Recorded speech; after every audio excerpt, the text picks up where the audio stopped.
All right, family, and we are now live. We are now live. Uh Shout out to everybody listening, everybody watching. About to have an amazing show. There's a lot going on right now. I say that a lot, but there's a lot going. We in that ever where there's a lot of things going on a lot of times. So before I bring my guest on, hit the like button. We're gonna get to a brief commercial. And when we come back, it's on, family. So I want you to get comfortable. Hit the like button. Share the link with your friends and family. By the time I come back, it's on, family. Be back in about a minute. It's the numerational session with King Simon. Text your full name and date of birth to 347-496-1022. That's 347-496-1022. And get my books on Amazon now.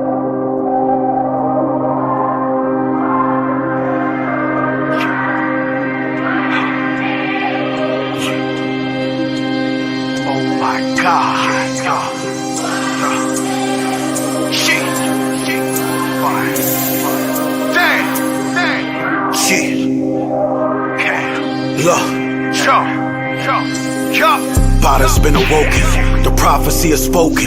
The God of me was frozen till you conjured and evoked it. Of all the father's progeny, a spotter that was chosen, a prophet that was sculpted with incomparable components for accomplishing a motive. Dominate opponents, conquer every obstacle like Romulus the Roman.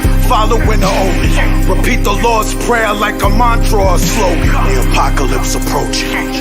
Life got darker than a gothic for a moment. All 7 of my chakras was the opposite of open. The part of my conscience that kept me positive was broken. It's a product of the Sodom I was grown in. Nirvana's in the hoping. I'm naked like a toddler in the ocean. I was trying to get $1, so I dove in. It's not enough to float with, but even if I had $1 million worth, I would still wallow in emotion. I'm that kid father didn't notice. Confidence was stolen. I'm the victim, the accomplice, and the culprit of my own sin. Just a zombie that my trauma is controlling. And it's deep psychological hypnosis. Every time I fall, I get. All right. Shout out to Cambada. Yeah, shout out to Cambada. Yo, the album listening session family party is Saturday. If you are in New York, make sure you come through. It's gonna be absolutely amazing. Once again, we're gonna be in Brooklyn, Alkaline Oasis this Saturday. December 16th. It's free entrance. We want to see everybody there who can make it. With that being said, I want to welcome back this brother. He's good with this stuff, man. He's good when it comes to this type of talk. Welcome back, Q Reaves. Q, welcome back, my brother. Peace, family. How y'all living? Happy to be back. Honored to be back. Appreciative to be back with you in the collective. Indeed, man. Listen, man, I'm very excited to have this conversation with you. I asked you a question about this Betelgeuse or Betelgeuse star. He sent me a whole book text, like he was dropping shit. I'm like, oh no, we got to do this soon, brother. So I'm excited. Listen, Q. So let me just tell you, put some context to what's going on with the people. First of all, I want to give a shout out to the brother, the late great brother Panic. Let me see. The brother used to talk about the whole Betelgeuse thing. Shout out to Aline Bay. Aline talks about it as well. So shout out to those brothers for bringing this star that's in Orion constellation to our awareness. Something rare happened that hasn't happened in a while, Q. I don't know if it has ever happened again. I'm not sure, but let me brief you on what's going on. It says asteroid to temporarily obscure Betelgeuse star in unique eclipse. One of the biggest and brightest stars in the night sky will momentarily vanish as an asteroid passes in front of it to produce a one-of-a-kind eclipse. The rare and famous spectacle late Monday into early Tuesday should be visible to millions of people along a narrow path stretching from Central Asia, blah, blah, blah, to Mexico. The star is Betelgeuse, a red supergiant in the constellation Orion. The asteroid is Leona, a slowly rotating oblong space rock in the main asteroid belt between Mars and Jupiter. Astronomers hope to learn more about Betelgeuse and Leona through the eclipse, which is expected to last no more than 50 seconds. By observing an eclipse of a much denser star by Leona in September, A Spanish-led team recently estimated the asteroid to be about 34 miles wide and 50 miles long. Basically what's going on, I'm gonna end it there because it goes on to say Betelgeuse is thousands of times brighter than our sun, 700 times bigger. It's so huge that if it replaced our sun, it would stretch across beyond Jupiter. One of the most noticeable constellations in the night sky, Q, is Orion. And in the winter months, everybody is so easily recognizable in the star in the sky that it's a lot of people's favorite constellation. A lot of people are familiar with Sirius. Orion's belt. At the top of Orion belt, you got Betelgeuse, and I believe at the bottom you got Regal. I think you call it Regal or Regal or something like that. But it's a whole constellation that is extremely famous. So much talk about Betelgeuse and its relationship to the melanated family here on this realm. They're coming out with a Betelgeuse movie. Panic broke down Betelgeuse 1 and its relation to the star system. Q, when you hear about what's going on, you know how to tap into this type of shit. That's why I got you on here, brother. You good with this shit. What's your thoughts on what you're hearing about this eclipse, this rare eclipse that took place with this Betelgeuse? What does it mean for us, my brother? All right. So I've been fortunate enough to learn information through a practice known as regression therapy. Right. And in this, I'm often using people as a point of reference. Now, we use people as a point of reference when it comes to books, when it comes to movies. I mean, it's still people, it's teamwork here.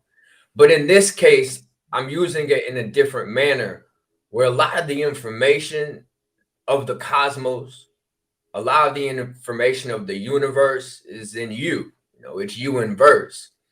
So if you can figure out how to quiet one's mind from this and go inward, you could actually unlock a lot of information.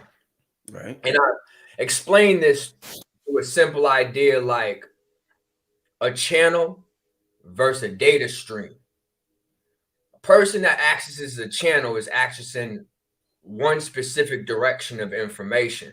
Now, of course, they could always change the channel. But when it comes to what I call a data burst, a data download, it's like a zip file. And the process is a little different. Right. And it requires a program to unlock this zip file. And my program may not be the same program as yours. I might use zip go, you might use zip up, but it's going to unlock the files. Right. Now, if we were to get 1,000 files to be unlocked, well, it'd be hard for me myself to process 1,000 files and you yourself to process 1,000 files. So you are handling one aspect of this data stream. I'm handling another aspect of this data stream. And it's essential for us to come together to share the information. That's why this information should never be like ownership. No one should own this. Facts. It's the people's information. So I've been fortunate enough to be able to access what I consider the people's information, just simply using people to gather information. Now, I also was taught that film is a way to learn deeper things about the past, present, and future. We know this through They Clone Tyrone. We know this through a new film they called Leave the World Behind, which is really showing you the same concept of AD and BC. That whatever principles was associated to BC didn't really transition into the AD. And this is why they're two different time frames. And this is what we're going through right now in our celestial clock, as we are shifting, let's say, from a 4 to a 5. We are shifting from thinking that death is it to us tapping into this 5, meaning rebirth is possible. And in order for us to experience rebirth, well, one must know rebirth is often coming through the womb, where our minds begin. So if you don't have a connection to the goddess, Rod always talking about mama. if you don't have a connection with these energies, then you're going to constantly be living in this cycle of life, death, reincarnation, which is I call it reincarceration. But you don't have to be reincarcerated. You could be rebirthed, and that's a different concept. And then you can be resurrected. And the best way I explained it is some of the people you have on this platform are extremely gifted individuals where they were able to resurrect information from their past selves. Mm-hmm. Resurrection is a powerful tool. And this is why resurrection, or the secrets of the tomb, is often happening in windowless lodges. They call themselves Masons. So it's just a little breakdown, but let's get into it. So I watched the Betelgeuse movie, the first one, and what stood out to me the most was that you have a black and white suited individual, which is representing an individual that deals with, that toys with, that plays with the light and the dark. When you start seeing these different people walking around, associating themselves with the frequencies of black and white, they are simply exposing the subconscious nature of themselves, that they good and bad, that they dark and light. And you may not know that, but reality always shows you the truth. And it's interesting because the initiated ones usually incorporate another color to the black and white, which is red. And red is a symbol for blood. So then that's even like saying we do DNA manipulation, that we doing things that's affecting the bloodlines. It's the type of stuff they're talking about. So when I look at Betelgeuse in the movie, the first one, and he's wearing this black and white suit, messing around in a cemetery, showing himself like a roach or a beetle, more specifically. Well, we know that the beetle is associated to the scarab in Egyptian times, which is an important symbol of not only what the mind looks like, but also it's an entity that it was different things this creature would do, including walking backwards, burying itself under the sand. So it felt like in ancient times when you were a part of a certain belief system, you would keep an insect, you would keep an element, you keep something to represent that. So that's what he represents. He is something that deals with the burying of things, and he's dealing with reversals.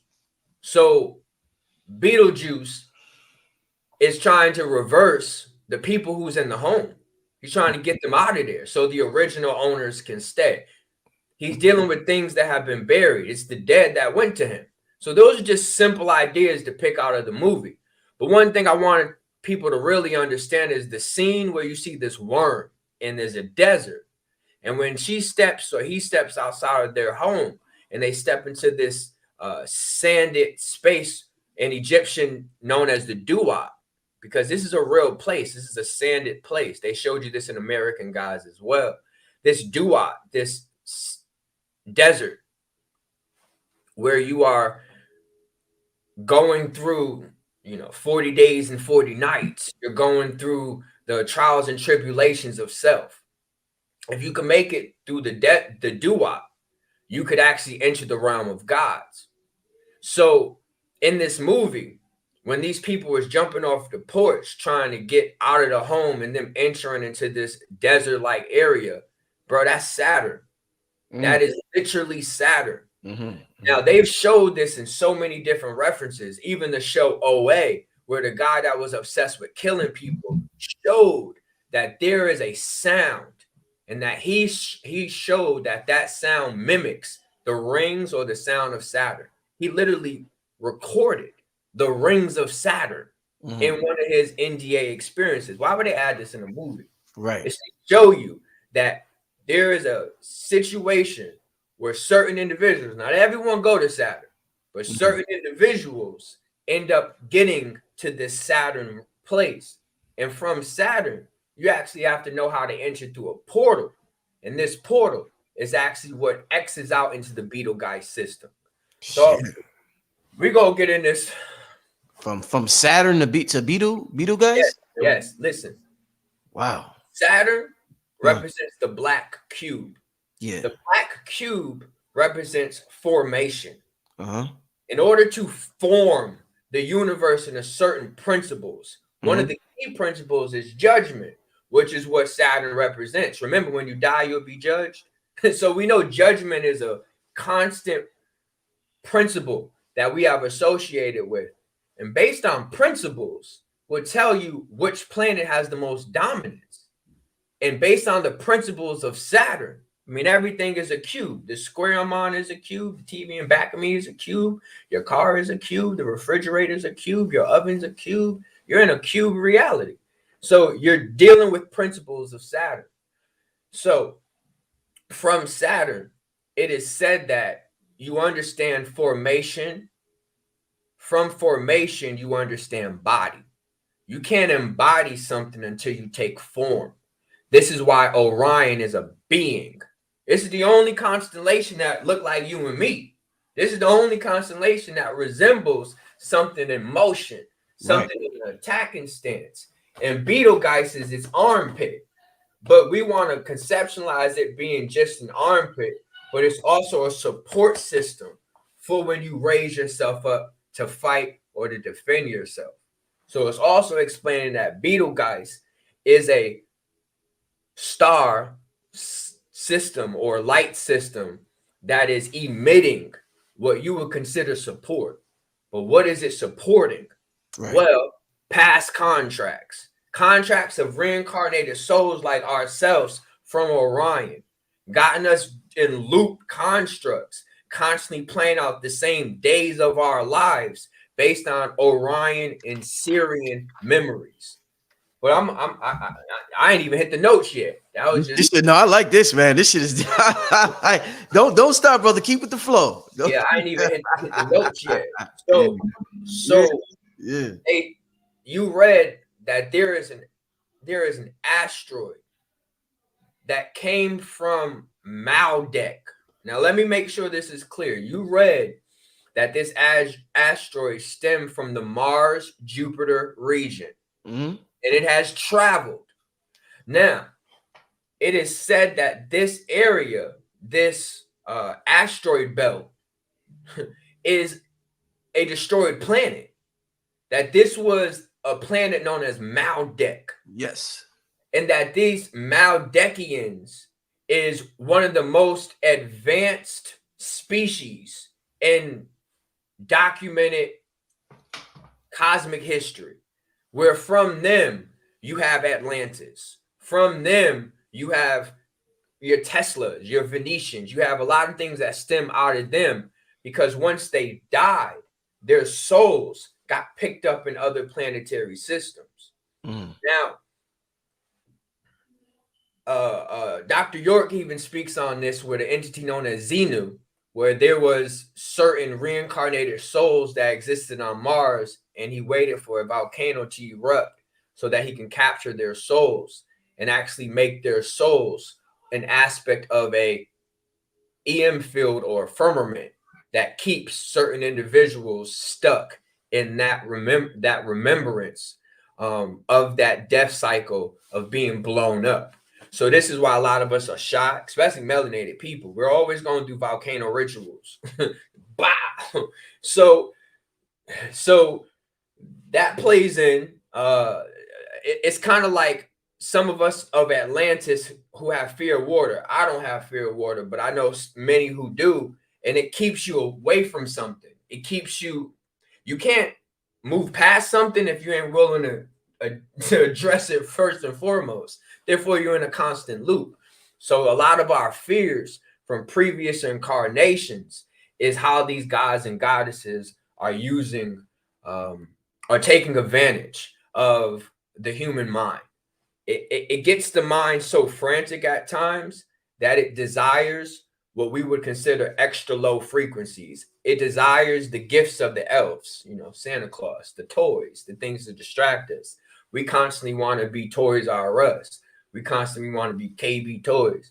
So they're constantly giving us, all these new toys to kind of keep us distracted from who and what we are. But the goddess says enough of that shit. And that's the goddess known as Leona. So that's the name of the asteroid. Now, just like you were named for a reason, something inspired your parents to connect to that name. Well, it's the same for the asteroid. Something inspired whoever named it to name it specifically Leona. Now, Leona is a very powerful name. In Latin, it represents lioness. And in Hebrew, it means my strength. So it's saying that my lioness is my strength. Now, if you don't want to just associate to a feline concept, because remember, a feline would represent femininity. It's a in our view, a more feminine construct. When people talk about cats, they usually say her. When they talk about dogs, they usually say him. It's just, I guess, a memory or programming within us. So these things happen as well. But anyway, Leona, this lioness, is specifically associated to the goddess Skepmet. And I'm going to get into that in a second. But it's basically saying that at this moment, we're using the energy, or the energy of Skepmet is helping us become strong. We are becoming strong into a certain idea. We're becoming strong in a certain awareness. And I'm going to get into that. So first and foremost, when we want to start breaking down celestial bodies, we always want to go backwards and process how the ancestors saw these things. So planets. Well, many cultures considered planets deities. So like in ancient Babylon, Mesopotamian, each planet was linked to like a particular god or goddess.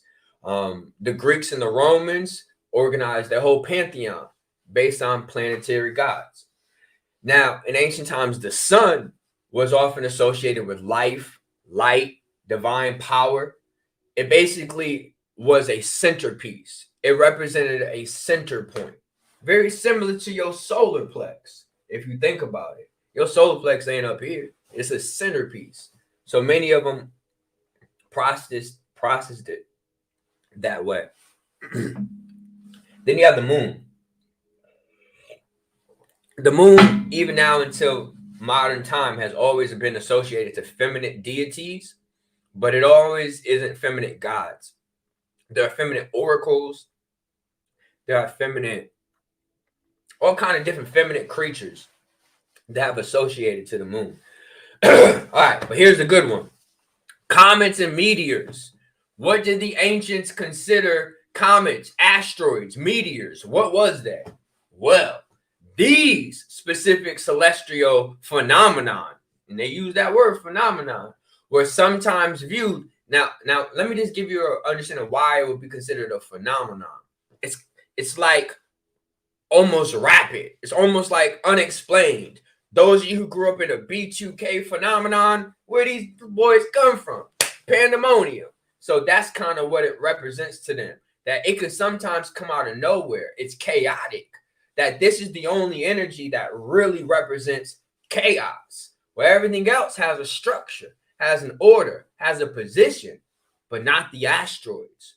Chaos to the dinosaurs or the reptilians.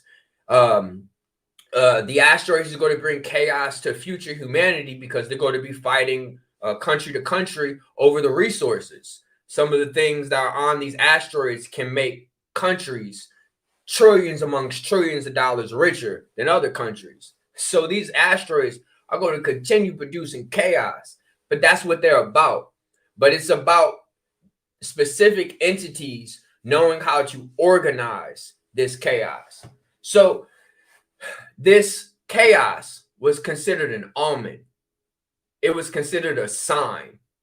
It was considered that something significant is about to happen. So that's the understanding of asteroids by the ancients. Okay. So if there's an asteroid that's about to restrict the light of something, well, it is significant. It is important. It is a sign. It is an omen. Okay. Now, when you were showing me the image earlier, a thought came in my mind. And I said, what if the star represents 3 positions of a stage? Like Shakespeare says, all the world's a stage. So you have practice. We call that the beta test, but you get practice. And then the curtains go down. And then the curtains come up and the show begins. And I said, damn, that's like what an asteroid does. You got the light going and you're learning, and then you need that darkness. You need that cover. That's crazy. Wow, that's a hell of a the veil. Yeah. That's crazy. That's a crazy way to look at it. Okay, I see where you're going. All right, so now the show begins. Now it's showtime. Wow. But who are the players on stage? Right. This is what we got to get into. Well, we know one of the players is Orion. So we got to know that Orion is also considered or connected to Osiris. In ancient times, the Greeks kind of referred to it as Orion, and the Egyptians referred to it as Osiris, but it's the same construct. And once again, this is your perfected man. This is goals. Strong warrior. This is what we've been moving like for the last 10,000 years. Like the body of Orion, constantly fighting the bull that's coming at us. The Taurus constellation is a bull, by the way. So just constantly fighting the bull. Now, the bull is often representation of a feminine construct or a feminine body. More specifically, a woman's sacral chakra down in them areas. That's often what the bull horns will represent. So it's kind of like the battling of the divine feminine versus the divine masculine. And they're playing these wars out between these two systems of Orion and the Taurus constellation. Now, Betelgeuse, being a very important star system in Orion, is what we have to pay attention to. All right. So what they've told me in regression therapy is that Betelgeuse is the duat. That when Egyptians were talking about a specific area or the realm of the dead, there has to still be a place. I mean, I don't want us to negate that some of these ideologies can be physical places. Right. So Betelgeuse was said to be the second brightest star. So you have to think of it as the first brightest star will represent life. The second brightest star will represent the underworld. It's so you know how some say we have a light in the middle of our planet, like a core. It's like a sun. It's like an inner sun inside our planet. So we got one sun outside of us that shines bright, and then there's a smaller, a secondary sun in the underworld.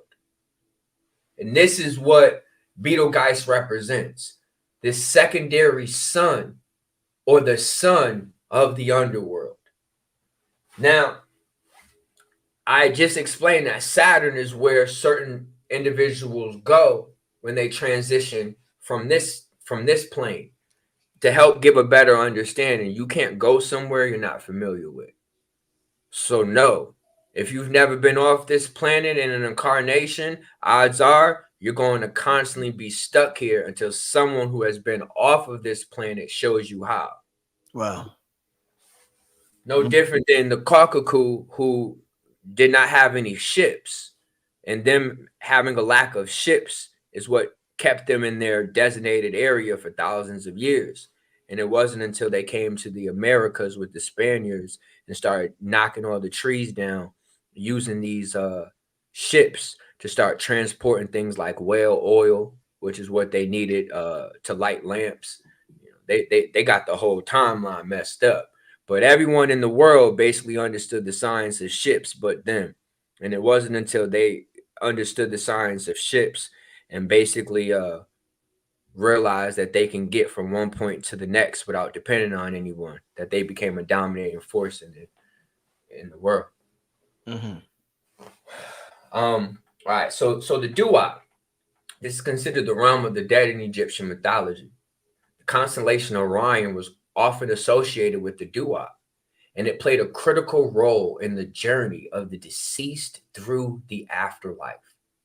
The idea was that the soul of the deceased would join Osiris in the Duat, and Orion's position in the night sky mirrored this mythological journey. Now, where in Orion did you go? I mean, Orion's a large place. We just spoke on, like, for example, many of us are aware of Orion's belt. It's no different than Batman's belt. It is the tools that Orion needs to continue being a superhero. But once again, this is why Batman's Saturn is still connected to Jupiter. I mean, connected to Orion. It goes hand in hand. Saturn, Orion, Sirius. Saturn, Orion, Sirius. Now, Sirius being one of the higher dimensional planes of existence, it doesn't require a physical body in the same way that, like, Orion would require a physical body. I personally believe what we think to be like the Galactic Federation and some of those Star Trek looking situations, them is real. And that, like, hub or that, like, union is in Orion constellation. Okay.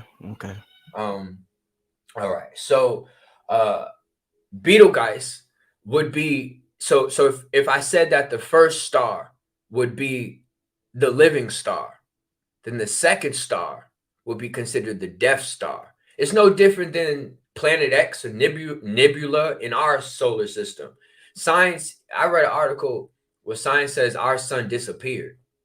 That we had a secondary sun. I mean, it's a binary system.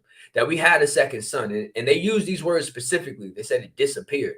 They didn't say it evaporated. They didn't say it got destroyed. You know, like if something disappears, that means it's just not visible for you to see it. It don't mean it's gone. It's just disappeared. So where is this disappeared sun? Well, this is your whole Nibiru, Planet X, this other planetary sun.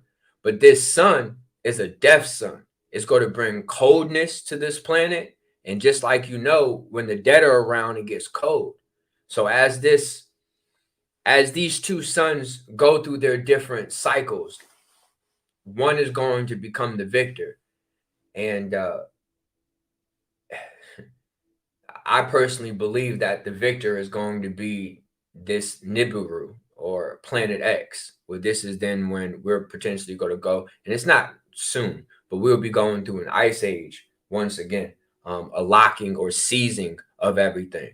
Everything's getting out of control. It's chaotic, and it's chaotic to the point where the universe can't even process all the things being sent to it. It's kind of like overloading a server. Wow. And in order for the universe to be able to fix this server, it got to pause, aka freeze things. So that's inevitable as well. And in order to freeze things, you got to have a big ass cooler. You got to have a real cold sun. That's why our sun's red and this sun's blue. So it's a death star. It's a death sun. When this sun gets to a certain position where it changes. So what I believe is that the sun that we're connected to now is getting to the point where it is heating up. And we know that there was a large gap or a large split into our sun. And this is a portal, but there are certain things exiting out of this portal that represents the inner child. Now, the reason why I say this is because you have to understand it's called a sun, you know, S-U-N. It represents a childlike essence. I don't want to spend too much time breaking down the whole positions of the sun, but it represents the temperament of a man. This is why a man rises in the morning, like his phallus, very similar to the rising of a sun. And then he is at his, what some would say, highest or most intellectual peak during noontime. This is why you're getting hungry, because you're burning a lot of mental capacity just being at that point. You don't even have to do much. It's just you're more observant between the 12 and 3 o'clock period, no different than you're more mentally in depth or in a more open mentally between 12 a.m. at night and 3 a.m. at night. So sorry, I'm going on a little tangent with y'all. My bad. Let me Now, get back. we love it. We love it. You and your flow, brother. You and your flow. Just go. You and your flow. All right. So I personally believe that the same battle that is happening between these two brothers, these two sons, is now playing out between what some would consider dark and light. And let me just keep going. All right. So Betelgeuse is considered the second brightest star in Orion. Orion equals Osiris. Osiris equals Anubis. Now, it's interesting because Anubis was considered the god of the underworld, and then Osiris replaced him. Now, all of these gods are gods of the underworld. These are gods that were associated with death, rebirth, and afterlife. So if something is happening in Orion where all right, think of it like an attack. If I have my arms up, all right, and I do something to remove one of your arms, you are now less capable of defending yourself. And this is what this asteroid is representation. It is trying to remove, it's trying to restrict Osiris, this god of the underworld. But I'm just like, why? What is going on with this that makes this all relevant? Well, this is when it got interesting. I found out that Betelgeuse is associated to Enlil. That in the Babylonian culture, Betelgeuse was associated to the god Enlil, considered at times the ruler of the heavens, ruler of earth. Enlil's presence was thought to be literally embodied in the star, and its red color was seen as a representation of his divine power and authority. So I said, okay, so this is deeper than just Osiris. This is Osiris and Enlil. Now, if you want to take it on a deeper level, we could even consider Osiris to be considered the brother of Anu. Now, I'm not into the whole Sumerian text, but I am aware of these two entities known as Anu and Alelu. And if Osiris is the god of the underworld, well, then he would represent, the devil or Lucifer or Alelu. It's that entity. And then you have Amun-Ra, and you have the other beings that would represent the heavens. So I said, okay, so if I was to kind of think of it that there's this entity known as Alelu that may be hiding or operating in this entity known as Osiris or this constellation known as Orion, and this entity recruited a family member known as Enlil to be his right arm, to be his fist, to be his might. It's kind of like a gang. Like imagine Orion as like a gang, and you have like your hitman. You have like the one that puts in the most work. Well, this is what it would look like if you were to break down the position of Enlil being the armpit, the arm, the might of Osiris. So I said, all right, well, what else is Enlil associated to? Well, I said Enlil is associated to the air, to the wind, and to storms. So I said, okay, I think I get what this is associated to. In many of my regressions, there are a lot of people who come out of regression screaming and hollering over seeing a potential future. When they described this future, they said that the air becomes red. Now, I just said that Enlil is the embodiment of this red star. So when they say that the air turns red, this is a sign of a potential war. Hiroshima, when the mushroom cloud It turned the atmosphere a different color. So then I said, is this a potential warning of, war? I don't want to use certain words. You get in trouble on this channel, but war, just signs that war is coming. And if war is coming, and Enlil may be at the forefront of this war, God of this air defines what happens in it. Baal air, fresh prince of Baal air. I often consider Enlil and Baal to be associated to each other. And Baal is connected to Saturn. So it all kind of brings everything in tangent that Baal, Enlil, maybe Saturn is working with this Orion energy, and it takes us from this solar system. It takes our Maldekian spirit to still be strong, to push an asteroid from this space so that it can pause or affect their might. Think of it like this. If a cyclist was pedaling hard, and I was to put a rock right in front of his cycle, his bike, bro might flip over. You might have to reset. It might be time to reset. And this is when I thought about what this represents. This is the goddess throwing a pebble, throwing a rock in their path. And hopefully it was so unexpected for these energies that they weren't even prepared. So I think that this goddess, Leona, this lioness, this being connected to Sketmet, she's intervened and used this eclipse as a symbol for new beginnings, new endings, and clean slates, symbolizing beginnings, endings, and clean slates. So why is the lioness of strength, this lion species, choosing to affect Osiris?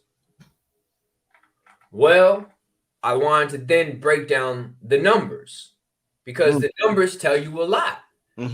You got to break down the evidence you get, what you present it to. So I know that this happens on 12-12-23. And when you break those numbers down, you then get 335. So the number 3 is often associated to creativity, communication, and expression. It signifies enthusiasm, and it shows the interconnection between the mind, body, and spirit. So it's off rip saying that she is here to encourage creativity at this moment, to encourage communication at this moment, to encourage expression at this moment, because these things may have been affecting that we may have been capped with our creativity. We might be capped with our communication. We might be capped with our expression because of these overlords of Orion. That we need to be excited, enthusiastic, that there can be changes happening to our mind, body, and spirit. That's what a 3 breaks down. You then got to consider 35, because that's in it as well. It's 3, 3, 5. So what's 35? With 35, this is a combination of the energies of 3 and 5. 5 being associated to adaptability. 5 being associated to freedom.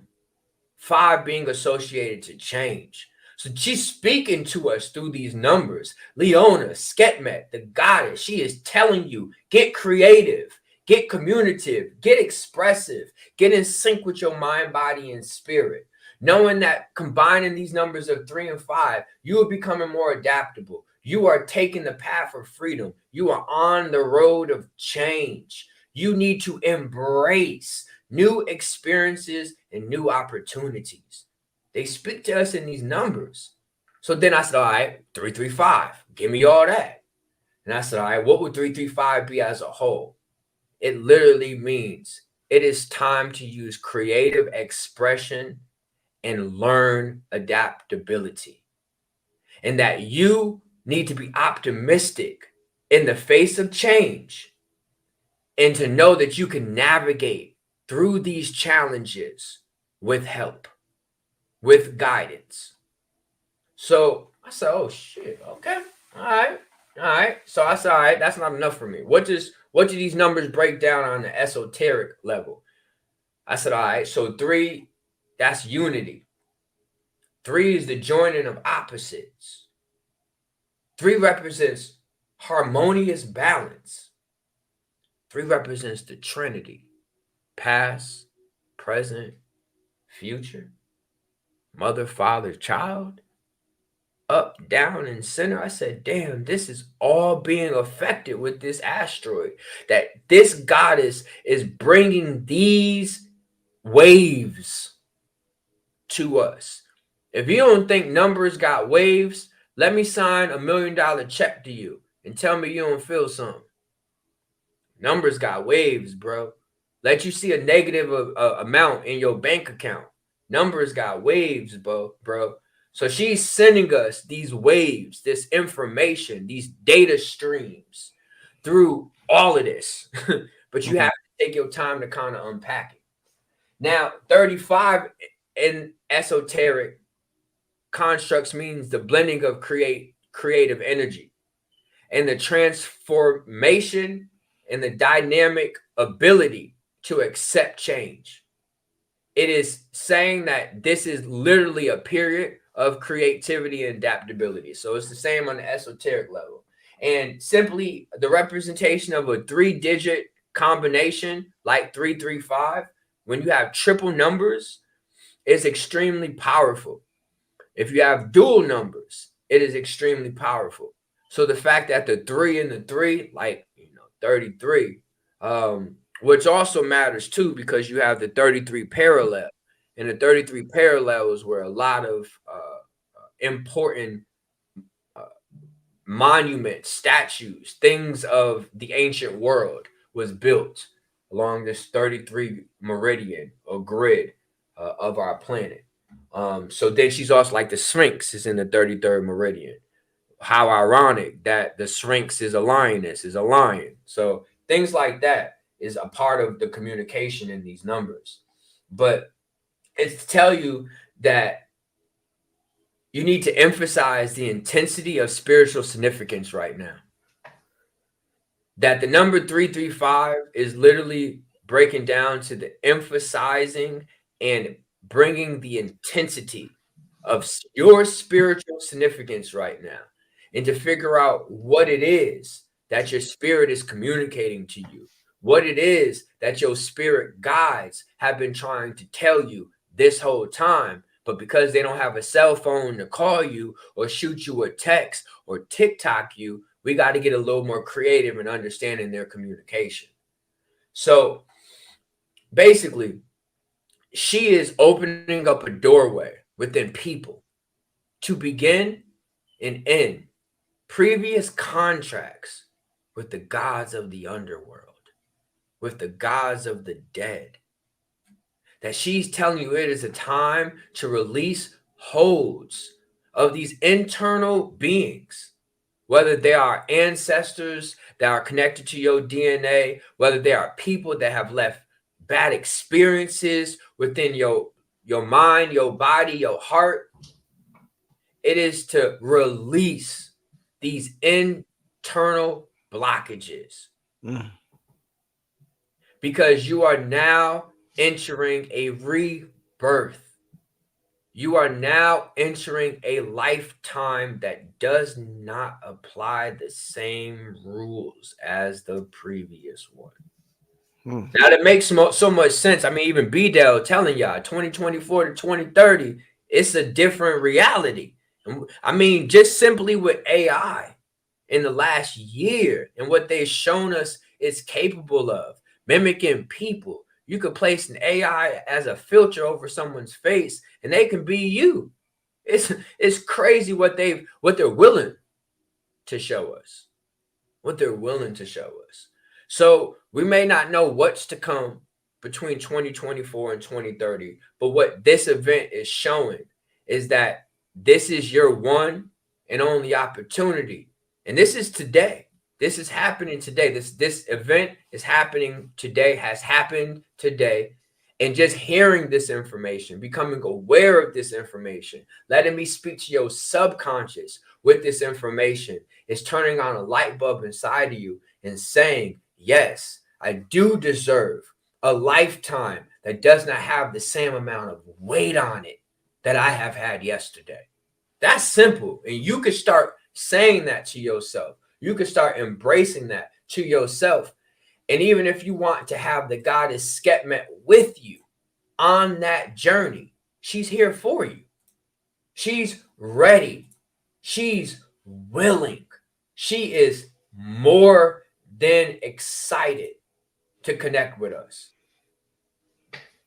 Now, I even had like a little prayer that I have for Skepmet that I have digitally on the site.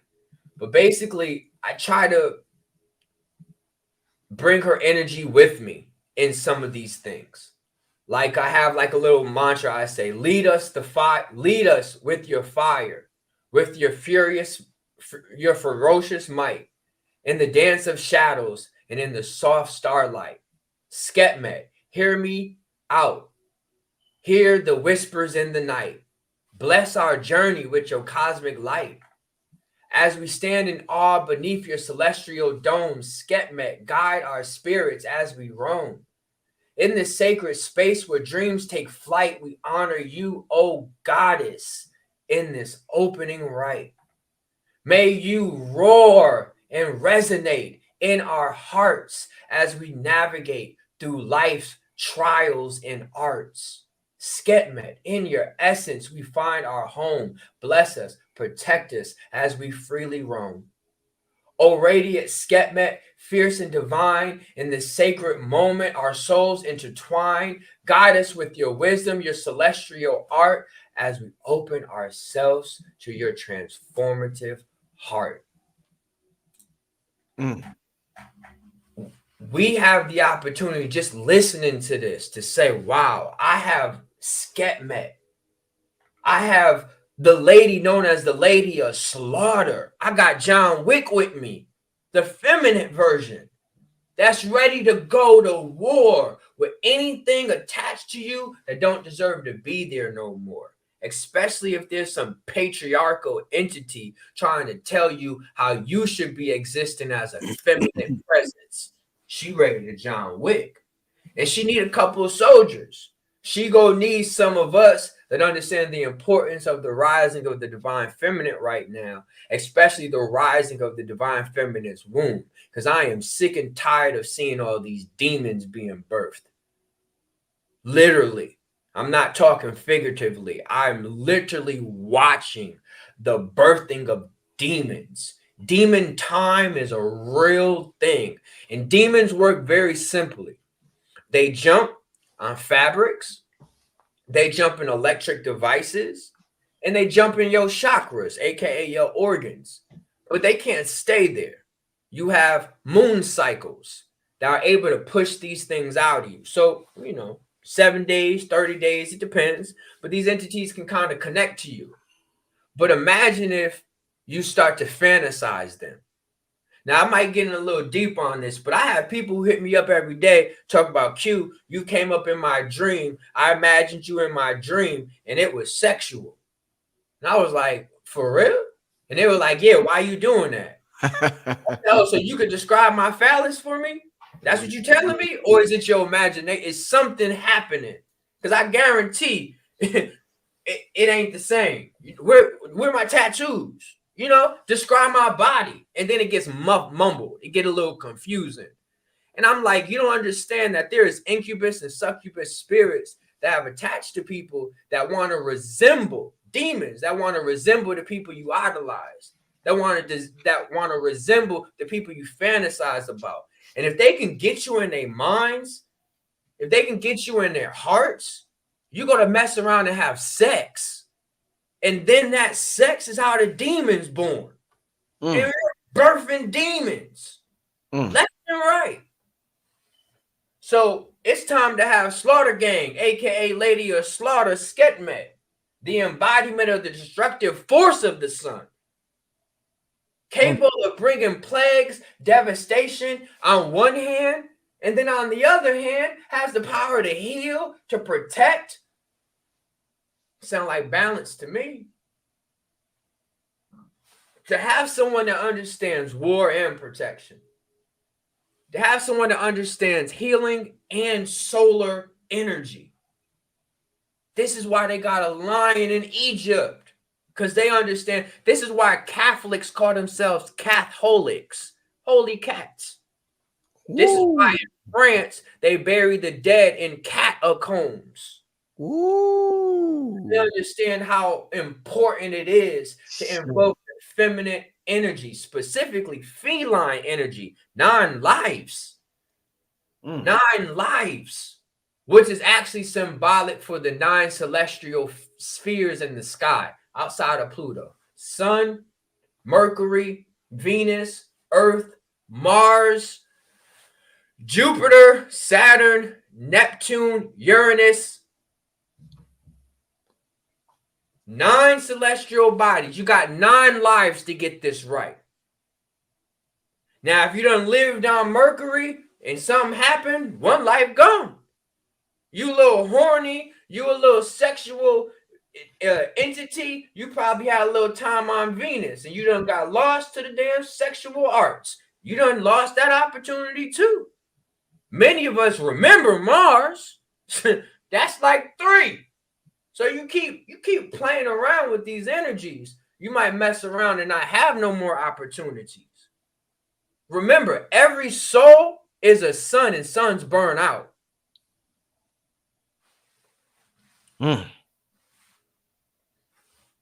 So a little more about Skepmet. For those of you who may not know, she emphasized herself by pulling a solar sun above her head. She would often adorn herself with literally a sun to let you know, if you ever got a problem with the sun, I walk with it. I balance it. Like the Africans putting all that stuff on their head and they still hands-free holding babies, fighting wars. That's powerful. While balancing the sun on her head. This is who's reaching out to us. She's literally doing a physical event to symbolize the rising and the clearing of the dead. Certain dead don't want to be resurrected here. They don't want to come back here. They'd rather be in the realm or the arms of the gods and goddesses. Understandable. But some of us don't want these attachments to us anymore. Some of us don't want the dead affecting our minds, affecting our thoughts, affecting our hearts. And if we truly want to be able to be free, we have to free ourselves from some of the deeds, D-E-E-D, of the dead. It's contracts. Simply put, there are contracts. I explained to a person, I said, do you know how an incubus and a succubus even gets attached to you? It's because you were married to whatever this entity was in a past life. And marriage is a real thing. Marriage stays with you beyond death.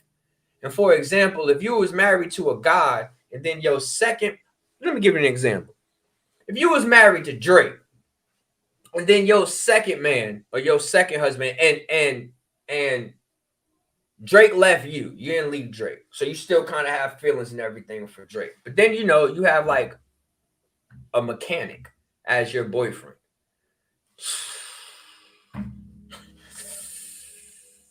That's a test. And this is what I'm saying. If you have this first entity that was your everything, showed you magic of yourself, showed you how to unlock yourself, taught you ways to fly, taught you ways to use sex magic, and then you got Roy who plays PlayStation all goddamn day.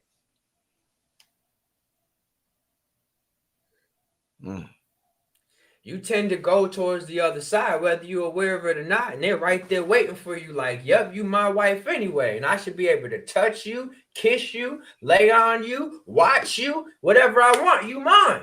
Didn't we have an agreement through death? We together? Whatever some of these, I'm not married, so I'm not sure what the words are, but it's, you know. Till death do us part. Till death do us part. to death do us part. So then when death happens, you're not in the contract. Is that what that's saying? I think so. I think so. But yet you putting a ring on. Don't rings represent like eternity? Like forever lasting? It keeps going. So you go tell me to put a ring on to symbolize our bond, but then it ends in death? That's not what they told me. They told me it don't quite end that way. But when you have all these different attachments, when you got all these different things going on in quote unquote the underworld, you're gonna need something that understands the underworld. And another aspect of Skepmet is Hathor. That is another variation of her. So I want you to always think that when you're dealing with these gods and goddesses, that you're dealing with the dualistic side of themselves. Just like anything, one man's God is another man's devil. They love LeBron 1 minute when he was in Miami, and then when he moved to LA, they hated him literally 24 hours later. So you could be two people in the eyes of individuals. So for some people, she's Hathor. To other people, she's Skepmet. And you want to learn both sides of the goddess. You want to learn both sides of the coin, of the reality, of the duat. I mean, they literally tell you we're in a duat. We're in a dualistic system where you're here and you're somewhere else. So, yeah, let's try. Yeah, man. That was that breakdown was something serious. Q, let me ask you this. You mentioned you was talking about the cats. And you was talking about this feline energy. What's the difference, Q, between this divine feline energy versus a divine feminine energy? Feline versus feminine. For sure. So both of them are invoking the frequency of Fe, which is iron, on the periodic table for iron. So it both represents some type of war frequency attached. Both of them operate war. But the best way to understand the difference is there's an art of war. Not everyone fights the war the same way. So the goddesses fall under many constructs. You have hybrid goddesses, Aristogal. She's feet of a bird, head of an owl. Feet of a falcon, head of an owl. It's the goddesses can be a complex concept. I have realized that these goddesses have associated to machines, that these goddesses have associated to insects, call it a ladybug, that these goddesses have connected to avians, bird-like creatures, and that they have connected to mammalian or feline constructs. The best way I want people to understand is that you as a human is a combination of the four main archetypes. There is an insectoid part of yourself. There is an amphibian part of yourself. There is a mammalian part of yourself. And there's an avian or bird part of yourself. But the bird and the reptile tend to go back and forth to fight. That's what you're dealing with. Angels, birds, the devil, reptile. And they're fighting because they understand one of the strongest emotions right now is fight, flight, fornicate, and freeze. And if religion can have you fight for them,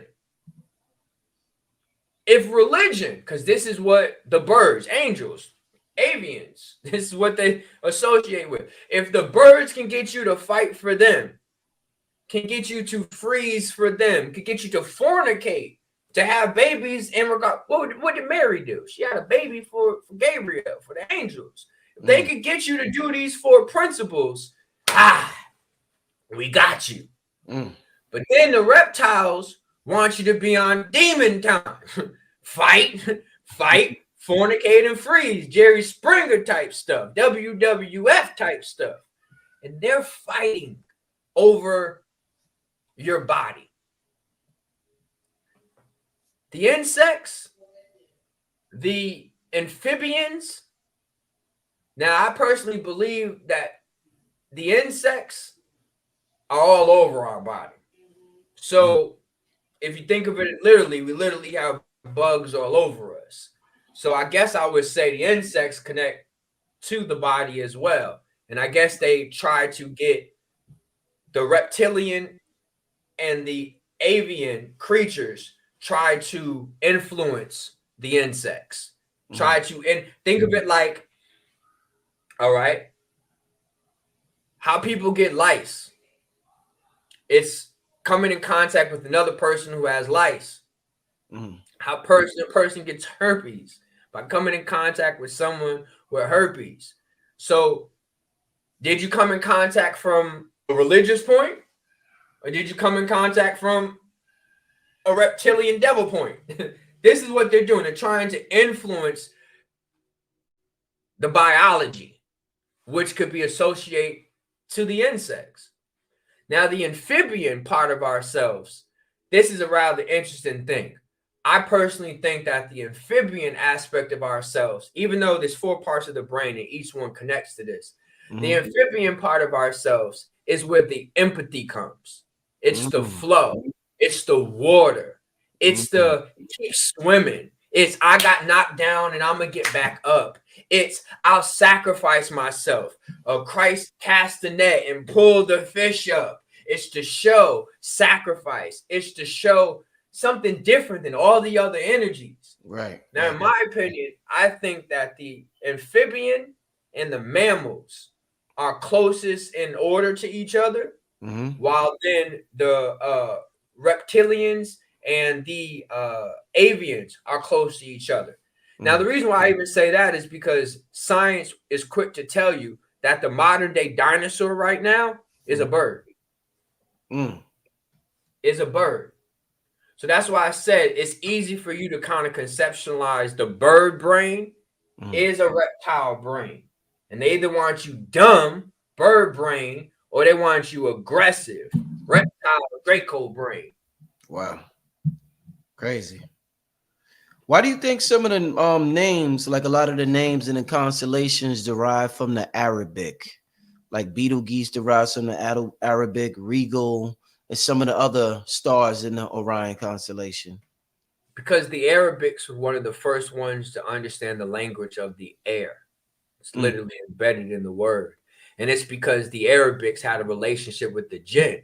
These are entities that literally floated in the air. Right. Now, the jinn, I've talked to a jinn. They said that they come from Sirius A. That they were a part of a species that never touched the ground. So they don't have no ideas what it means to be grounded. They don't have no ideas what it means to connect to something. They're invisible. There ain't no connections. So Aladdin comes from Sirius A. Aladdin. Yes, it keeps following this desert concept. Yeah. Because before it was a desert, it's water. Right. And where there's water, there's life. So remember, deserts just destroy paradigms. So this desert of Sirius, the desert of Betelgeuse, there's the desert of Saturn. And these are just destroyed systems we done messed up. But I think the Arabic, and then simply, you got to pay attention to why companies choose to use certain frequencies. One of the most popular companies of lighters is Bic. It's because they understood the science of the flame, aka illumination. They were one of the first Illuminatis. That's why they still some of the richest people in the world. That Dubai money. Yeah. They so rich that they cloud seed the desert every week, and it's at least a $15 to $20 million operation just to make it rain. Wow. So to have that type of money shows that you connect to something real old. Yeah. Woo, man. I'm gonna take about 2 questions from the chat. Give me 2 questions in the chat. We're gonna take a couple of questions before we get out of here. Yeah, Q dropped it tonight. He gave us exactly what we needed with this whole Beetle guy. Some people say it's pronounced Beetlejuice. Some people in the chat, yeah. It is. But I want you to remember, Orion is the secondary system. Sirius is Alpha. Orion is Beta. So it's pronounced Betel. Betelgeuse. So and it's also to show the allegiance to a literal beetle and to understand the importance of the beetle. But yeah, Beetlejuice, sure. Remember, you have juice and you got sauce. The sauce lasts longer. What's the deal with saying the name 3 times? You talked about the number 3 earlier. What's the significance in Beetlejuice? Yes. So in regression sessions, in order for me to get a person to a theta state, I often have to repeat the same thing 3 times. And the repeating of something 3 times, it activates something within the body where it instantly puts you into an almost hypnotic form. Right. Now, in my opinion, nothing starts outside of you first. So once you say Betelgeuse, no different than Candyman, you then are activating a part of your brain that's allowing you now to imagine or visualize the entity you are connecting or speaking to. Everyone don't see it. Right. You've opened it up. You use like abracadabra. You use the command to open your mind to now access an internal vision that then gets so believed within the body shows you it physically. Whew, man. Y'all hear this tonight, man? Y'all hear this tonight? First question real quick, Q. How can they want to know how can we get a regression? All right. Very simple. Just head on over to qreaves.com. It's the same as my name, CUE, kind of like to Q in one's awareness, to Q in one's freedom. So QCUE Reaves, REAVES.com. And I have a lot of great things on that website, from respiratory teas to digital mantras. Just explore the website and feel like it'll hold you down. No, fire. Definitely check out the website, Q Reaves. How long typically is a regression, crew? About Q, about how long? It's 2 hours long. I base this on the standard movie time frame because literally it's a movie, bro. As soon as you go into your mind, it's literally like putting on VR headsets and literally watching this stuff unfold. And I could give you 30 minutes. You got like a sitcom. I could give you an hour. You got like a part 1. But I give you them 2 hours. You get beginning, middle, and end. Yeah. That's fire.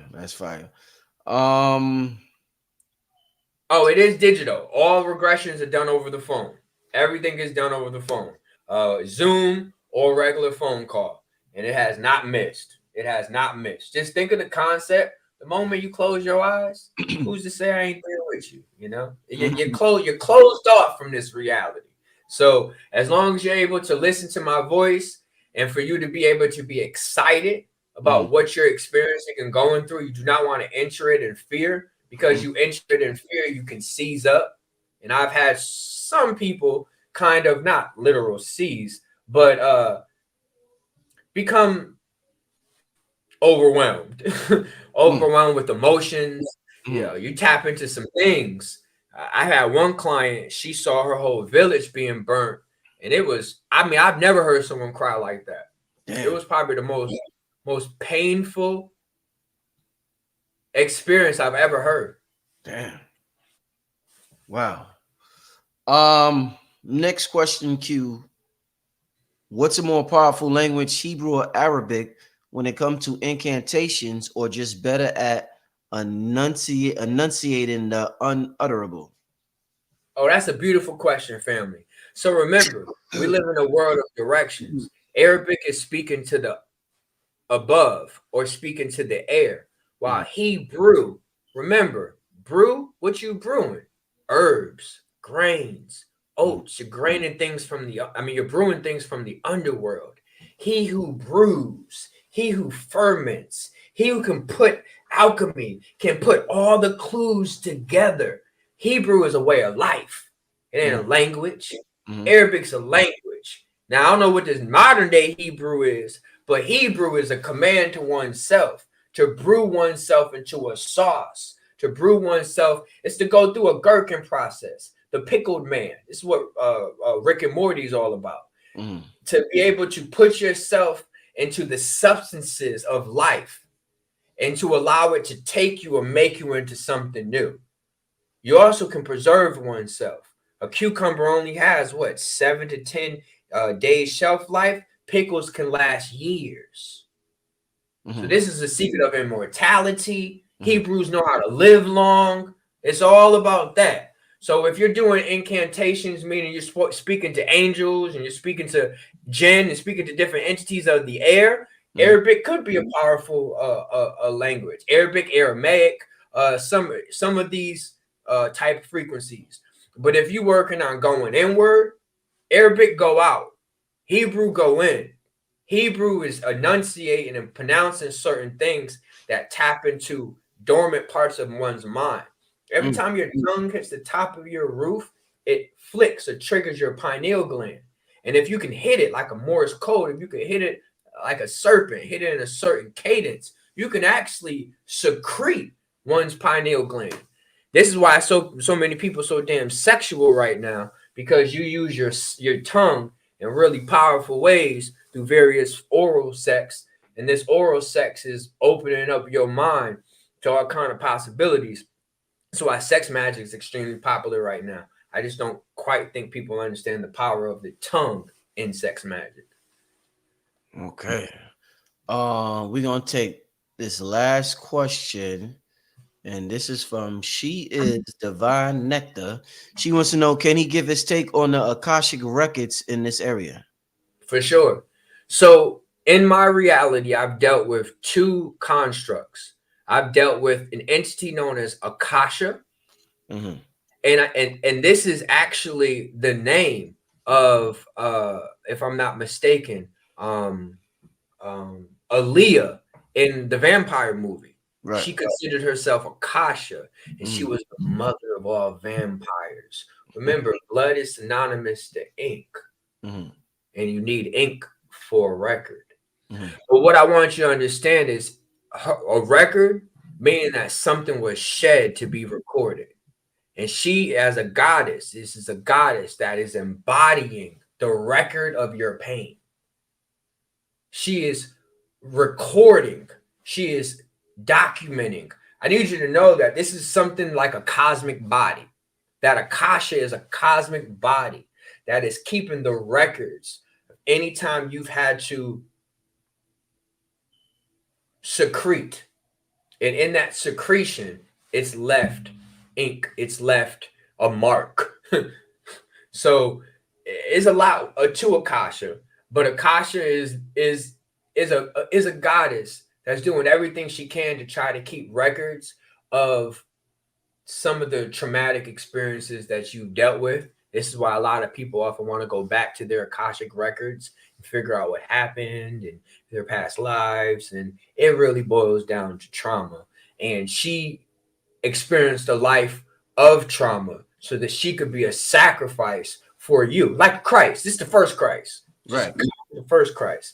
So it's just an entity that sacrificed her body so that you can keep records of yourself. Thank her. You should. But then you got this male paradigm, a menti. Amenti, Amen, Amun. And this is another god of the underworld. And these are halls, or these are basically like doorways that allow you to enter and exit, like you've seen in The Matrix, like you've seen all these different movies, Lion and Witch, like a wardrobe, where you can enter through a doorway, you can enter into a whole nother space. It is this Anubis, this god of the underworld, that's kind of guiding over these doors like a gatekeeper. So Amen is a gatekeeper to your halls. He's a hallway protector. And the moment you tell a mentee to get the hell out your way, these are my halls, I have a pass, he will. But if you don't have that level of authority and respect and appreciation of who and what you are, he gonna send your ass back to class. No, definitely. Wow. Oh man, yo, what y'all think, man? Y'all enjoyed tonight's presentation or what?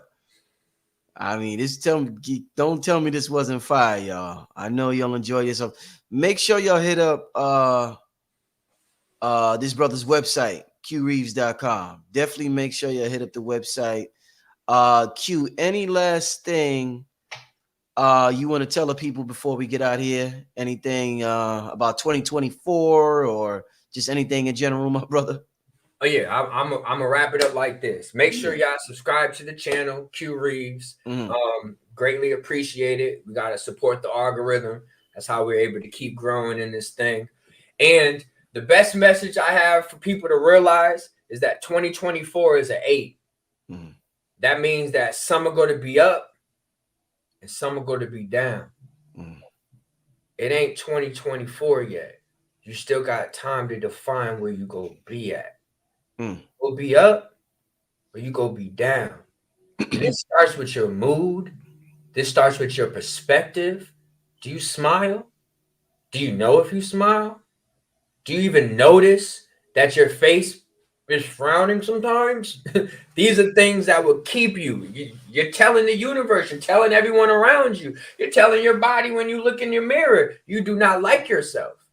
Well, you're going to be in the low. And the low is you will own nothing and love it. Keep hearing that. Now, you ain't going to tell. I own my breath. Remember, they trying to take that away too. I own my breath. So how you going to tell me that I won't own anything? So damn, I can't even own my breath?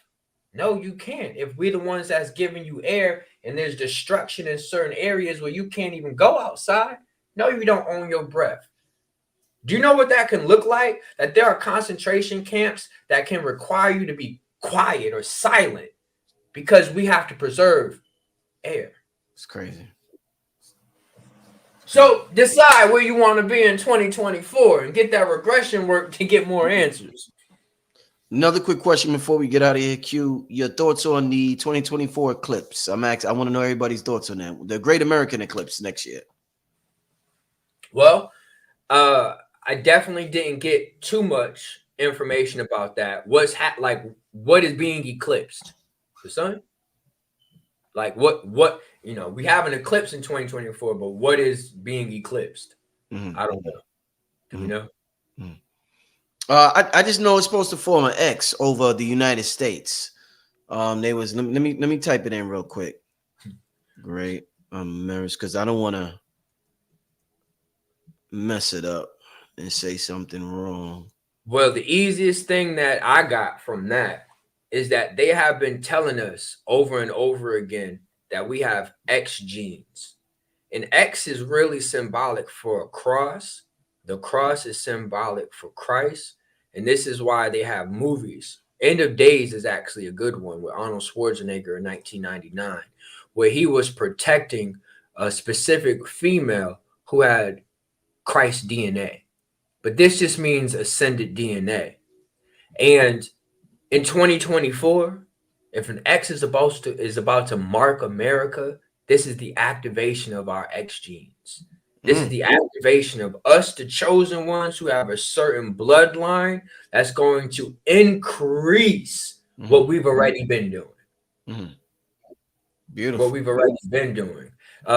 Your music, it ain't no coincidence that your music is hitting so hard during this 2020 into 2023 because it's letting you know 2024 about to be huge for you when it comes to this music thing, especially with some of the other things you're going to get into when it comes to music.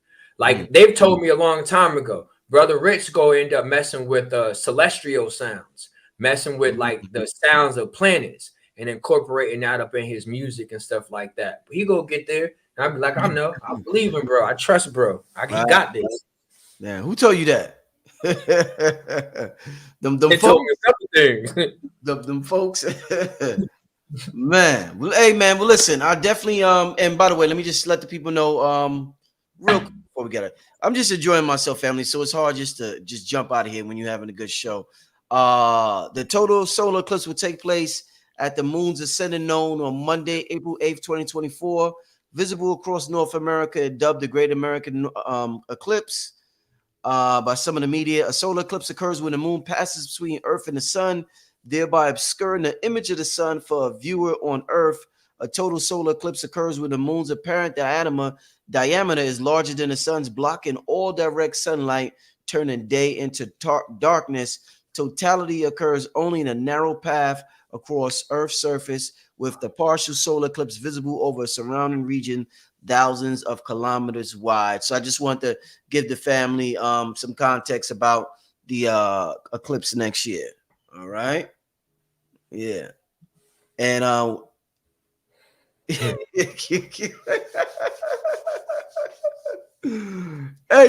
let's end it there, man.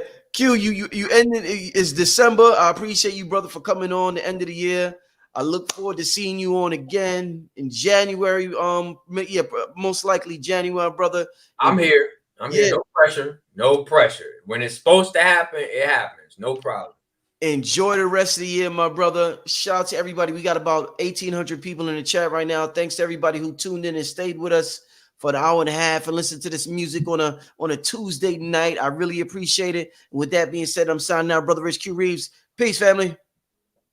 All right.